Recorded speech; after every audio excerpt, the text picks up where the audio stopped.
মায়ের সাথে কি শাশুড়ি মায়ের তুলনা করা যায়? শাশুড়ি মা কি কোনোদিনও মায়ের মতো হয়ে উঠতে পারে? তোমাদের কি মতামত? আজ মা আর শাশুড়ি মাকে নিয়ে কিছু কথা তোমাদেরকে বলবো।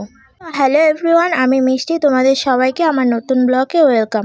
শাশুড়ি মা সম্পর্কে কিছু অনেক রকমের হতে পারে। কাকি শাশুড়ি, জেঠি শাশুড়ি, পিসি শাশুড়ি, মাসি শাশুড়ি, ঠাকুমা শাশুড়ি, কিন্তু মা অনেকটাই আলাদা হয়। মায়ের জায়গায় দ্বিতীয় কাউকেই দেওয়া যায় না। শাশুড়ি মায়ের সম্মান শাশুড়ি মায়ের জায়গায়, দুটো সম্পর্কের মধ্যে কিন্তু গুণাগুণ আলাদা। জন্মদাত্রী মায়ের গুণ যেমন শাশুড়ি মায়ের মধ্যে থাকবে না, তেমনি পেটের মেয়ের সব গুণ পুত্রবধূর মধ্যে থাকবে না। যেমন মায়ের সঙ্গে চোটপাট করতে পারো, তর্ক বিতর্ক করতে পারো, একজন জন্মদাত্রী মা সহ্য করলেও কিন্তু শাশুড়ি মা সহ্য করবে না।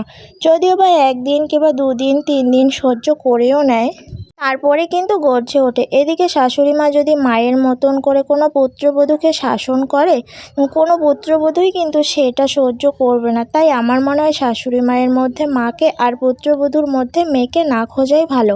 শাশুড়ি মাকে শাশুড়ির জায়গায় আর মাকে মায়ের জায়গায় আর পুত্রবধূকে পুত্রবধূর জায়গায় রাখা ভালো, এতে সংসারের মঙ্গল হবে। তাই কেউ কাউকে মাথায় তুলে নাচার কোনো দরকার নেই।